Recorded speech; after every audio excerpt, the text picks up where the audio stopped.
சிறந்த கோபுரம் தந்தை சொல்மிக்க மந்திரமில்லை என்று நாடு தொண்டை நாடு தலைநகரம் மேற்பாடி ஊர் சிற்றூர் தந்தையின் பேர் நம்பித்தலைவர் தாயின் பெயர் நங்கை மோகினி உனது பெயர் வள்ளி கையிலே கவன் பேசுவது தமிழ் வணங்குவது முருகப்பெருமான் விரட்டுவது பறவையை எதற்காக திணையை கொய்ய வருவது அதுக்காக பறவை விரட்டுறது. திணை கருந்தனை செந்தனை கருந்தனை யாருக்கு சிந்தனை யாரு கருந்தனைகளுக்கு செந்தனை முருகப்பெருமான் ஏன் சிந்தனை முருகனுக்கு அது குளிர்ச்சியானது அதனால நம்ம தெய்வத்துக்கு படைக்கிறோம். கருந்தனைங்கிறது சூடுதன்மை அதனால நாங்க எடுத்துக்கிறோம். வேதம் வேதம் வேதத்தை எதுக்கு என்னட்ட கேக்குறீங்க? இல்ல வேதத்தை பத்தி எதுக்கு என்னட்ட கேக்குறீங்க? கேட்டா கேக்குறதுக்கு பதில் சொல்றதோட நிறுத்திக்கணும். அதை விட்டு அதை ஏன் என்கிட்ட கேக்குறீங்க, எதுக்கு, ஏன் வேதத்துக்கு உனக்கு சம்பந்தம் இல்லையா? இல்ல சம்பந்தம் இல்லைன்னு சொல்ல சம்பந்தம் இருக்குல்ல. இல்லன்னா இடத்த பத்தி தான் கேட்டீங்க, அப்பா யாரா அம்மா யாருன்னு கேட்டீங்க. நான் கேட்கறது நீ என்னமா இதைத்தான் கேட்கணும் இதைத்தான் கேட்க கூடாது, நீ என்ன முடிவு பண்றது?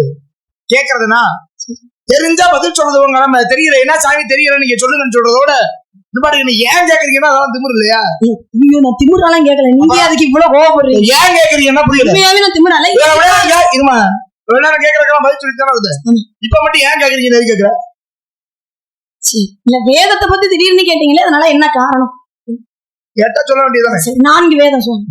சாஸ்திரம் 6 சாஸ்திரம், புராணம் 18 புராணம், ஆகமம் 28 ஆகமங்கள், தர்மங்கள் 32 தர்மங்கள், கலைகள் 64, தத்துவம் 96, புராணம் 18, இதிகாசம் 2 சொல்லுங்க. என்னென்ன? ராமாயணம் மகாபாரதம். ராமாயணத்தை எழுதியது யார்? எந்த மொழியில கேட்டுக்கலாமேங்கிற.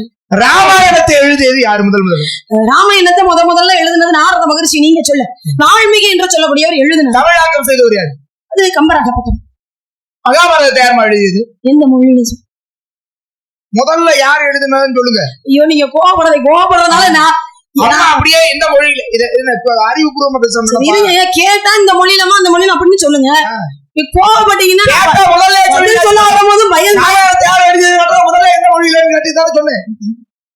அதுக்கு பயமுறுத்தீங்கன்னா பேச வந்த பதில் மறந்து போயிரும் போல இருக்கு. இந்த சாந்தமாவே பேசுங்க. ஏன்னா சாந்தமா அப்படியே நீ ரொம்ப பணிவான பிள்ளைதான், ரொம்ப பணிந்து அப்படியே அப்படி இதுல இருந்து வந்ததுல இருந்து ஏதாவது ஒரு வார்த்தையை நான் தவறா பேசிருக்கேன். பணிவுங்கிறது எப்படி இருக்கும்? எப்படி இருக்கும்? பணிவுற மாதிரி நடிக்கிறது எப்படி இருக்கும் நல்லா தெரியும். சரியா? ஆமா, மகாபாரதத்தை எழுதியா முதல்ல எழுதினது வந்து வேத வியாசர் சொல்ல விநாயக பெருமான் எழுதினாரு. தமிழாக்கம் பண்ணது ஸ்ரீ வில்லிபுத்தூர். எந்த ஊரு? ஊர் பேரெல்லாம் கேட்கல, பேரத்தான் கேட்டேன். அவர் பேரு இதான் பேரத்தான் நானும் சொல்றேன்.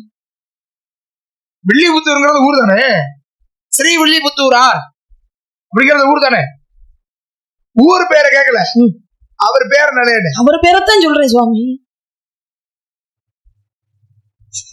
இப்ப உதாரணமா இந்த பெட்டிக்காரர் இருக்காரு, பாக்குற பார்வையே சரி.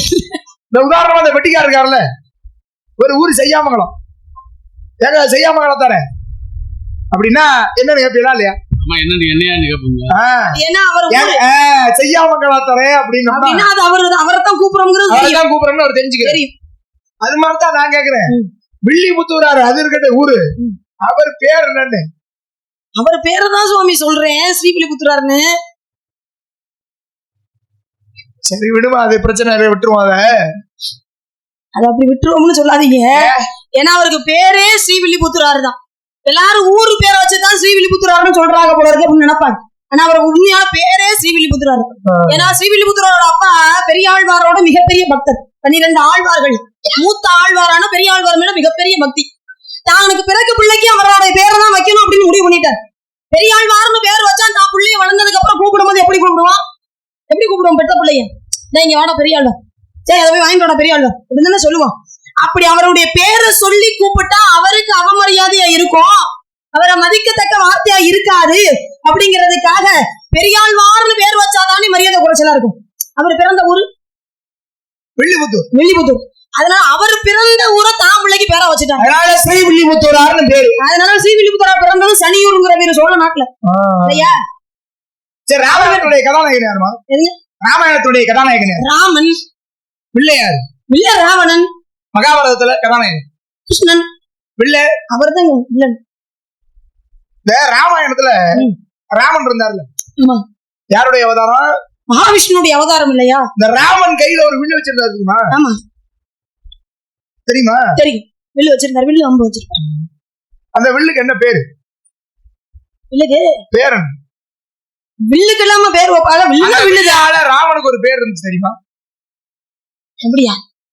என்ன இப்படி சொல்றீங்க? என்ன அப்படியானா? இல்லங்க, வில்லுனா அதுக்கு பேர் இருந்த வில்லுக்கு ஒரு பேர் உண்டு. அந்த வில்லால ராமனுக்கு ஒரு பேர் உண்டு.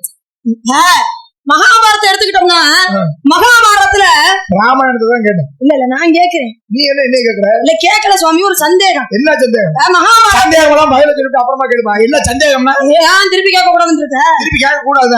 எப்படி என்ன கேட்க கூடாது? நீங்க நான் கேட்கறேன், பதில் சொல்றது மட்டும் என்ன நீங்க கேட்டு உங்க சட்டம் சவடல வேற யாரும் வச்சுக்கோங்க. சொல்லுங்க சாமி. எனக்கு நல்லா தெரியும். நீ என்ன யாரு கேட்க போறது? நீங்க என்ன எனக்கு பதில் சொல்லிட்டு அப்படி ஒன்றும் அவசியம் கிடையாது. நீங்களே கேட்டுக்கிட்டு போய் நாங்களே பதில சொல்லிக்கிட்டே இருப்போம். நான் கேட்கறேன், நீ பதில் சொல்லணும். அவ்வளவுதான். அதெல்லாம் நீங்க கேள்வி கேட்டு நான் பதில சொல்லித்தான் ஆகணும். அது கதைக்கு உட்பட்டு. நீங்க கதைக்கு உட்பட்டு அடுத்த விஷயத்துக்கு வந்துட்டீங்க. கதைக்கு வெளியில வந்துட்டீங்க. ராமாயணம் மகாபாரதம் பேசுறீங்க. அப்ப திருப்பி நானும் கேட்பேனா இல்லையா? வீணா வழியில வரத தூக்கி தலையில வச்ச கதையா இருக்க கூடாது. சரியா? நீங்க தேவையில்லாம எங்கேயோ மன மாறியாத்தா அப்படிங்கிற மாதிரி நீங்க பேசிட கூடாது. என்ன சரிங்களா? என்ன வரிசையா கேள்வியா கேட்டுக்கிட்டே இருக்கீங்க, நானும் பதில சொல்லிக்கிட்டு இருக்கேன். ரொம்ப பெரிய கேள்வியெல்லாம் கேட்டுட்டேன். சரி, இப்படி பெரிய கேள்வி கேட்டோம், நம்ம பதில் சொல்லிச்சு. ஏதோ திருப்பி ஒரு கேள்வி கேட்க வருது. அது என்ன கேள்வினாலும் கேட்டுக்கிறேன். நீங்க என்னமா நீ கேட்கணும், அவ்வளவுதானே? ஆமா. மகாபாரதத்துல அர்ஜுனன் வச்சிருந்தான்னா கையில ஒரு வில்லு, அந்த வில்லுக்கு பேர் என்ன? அந்த வில்லால அவனுக்கு என்ன பேரு? அவ்வளவுதான். அவ்வளவுதான். இதை சொல்லுங்க சொல்லுங்க, அப்புறம் நான் சொல்றேன். முதல்ல யாரு கேட்டது? யாரு கேட்டது? முதல்ல யாரு கேட்டது? நான் தான் கேட்டேன். மனநல எதுவும் பாதிச்சு போயிருக்கியாமா? ஏன் முதல்ல யாரு கேட்டதுங்கிற? நீ தான் கேட்டேங்கிற. முதல்ல நான் தான் கேட்டேன். முதல்ல நான் தான் கேட்டேன்னு ஏன் சொன்னேன்? இவ்வளவு நேரம் நீங்க கேள்வி கேட்டீங்க, இப்பதான் முதல்ல நான் ஒரு கேள்வி கேட்டிருக்கேன்னு சொல்ல. நீ முதல்ல கேட்கறதா இருக்கட்டும், கேள்வியை முதல்ல கேட்டது யாரு? நீங்க தான் கேட்டீங்க. அதுல சொல்லு. ஏன் முதல்ல கேட்டவங்க முதல்ல சொல்லணும்? ஏதாவது சட்டமா? அதான் சட்டம். அப்படிலாம் கிடையாது. கேள்விக்கு கேள்விதான். கேள்வி அழகு இல்ல. நீங்க கேட்டதுக்கு நான் சொல்லி விடுவேன். பதில் தான் அழகு. நீங்க கேட்டதுக்கு நான் பதில சொல்லி விடுவேன். ராமன் கையில இருந்த வில்லுக்கு பேரு கோதண்டம்னு பேரு. அதனால அவருக்கு கோதண்ட ராமன் ஒரு பேருன்னு நான் சொல்லிடுவேன். நானும் தான் சொல்லிடுவேன். அர்ஜுனன் கையில இருந்த வில்லுக்கு பேரு காண்டீபம்னு பேரு. அதனால அவனுக்கு காண்டீபம் அப்படின்னு ஒரு பேரு. இந்த பதில் தெரியுது. உனக்கு தான் தெரியுது, சொல்ல வேண்டியதானே? நான் கேட்டோட சொன்ன என்ன? ஏன் நான் கேட்டோட நீ சொன்ன என்ன?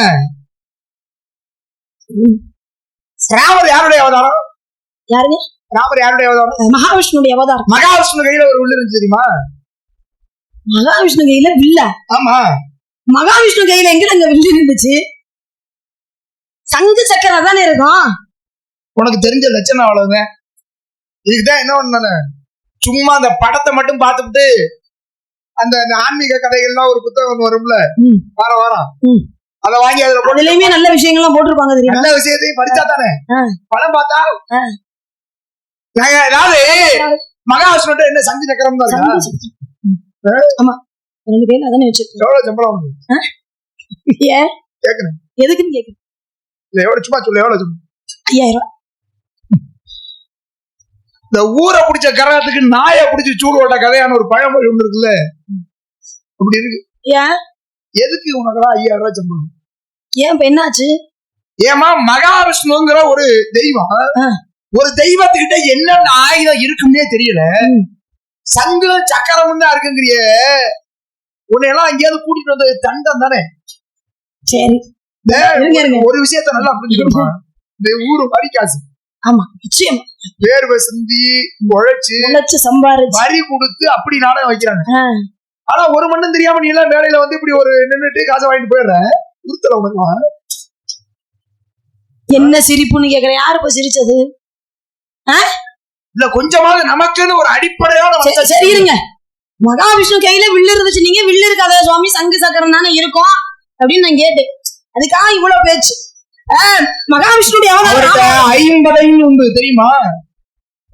ஆயுதம் இருக்கும். இருக்கு இல்லன்னு சொல்றாங்க. இப்ப பேரை சொல்லு. இருங்க, ராமாயணத்தினுடைய கதாநாயகன் ராமன் சொன்னீங்க. ஆமா. வில்லன் யார் தெரியுமா? ராமாயணத்திலயா? ராவணன். ராவணன் யாருடைய பக்தன் தெரியுமா? சிவபக்தன்மா. மிகப்பெரிய சிவன் பக்தன். சிறந்த சிவபக்தன். சிவபக்தன் இல்லையா? ஆமா. அப்பேற்பட்ட சிவபெருமான் கையிலே ஒரு வில்லு இருந்துச்சு. அந்த வில்லால சிவபெருமானுக்கு ஒரு பேர் இருந்துச்சு. பரவாயில்லமா வாத்தியாரு